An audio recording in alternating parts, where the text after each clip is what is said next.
شكون اللي يكره تبقى ناعس تفرج في شي فيلم ويعجبك تزيد فيلم اخر تفيق الصباح مع العشرة تحل انستغرام هادشي اللي باغي الخاطر الدوبامين، ولكن هادشي ما يوصلك فيه، هادشي غادي يردك اللور.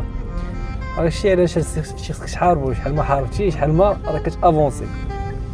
اوكي اما خويا تفيق الصباح تريني دير الايس باس تخدم 12 ساعه في النهار ولا 14 ساعه في النهار ترجع تعاود هادشي كل نهار، مكاينش غنقول لك نمشي انايا هادشي واعر اكسايت هادشي ما كيفرضش الدوبامين. اللي كيفرض الدوبامين هو السوشيال ميديا، تبقى سكرولي حتى داك الدوبامين كتسالي وبان كيولي ميزربل، كيبقاش كاع عنده يوجد خاطر يدير حتى شي حاجه صافي كيولي فريمون ديبريمي. داكشي علاش زعما الانسان الا كنتي كتشوف باللي هادشي نيفو اخر وهادشي زعما فريمون بجد، اول حاجه يقدر يدير الانسان هو يحيد عليه السوشيال ميديا. وهادشي كنشوفو في السوشيال ميديا، ولكن نقول لكم حيدوا السوشيال ميديا.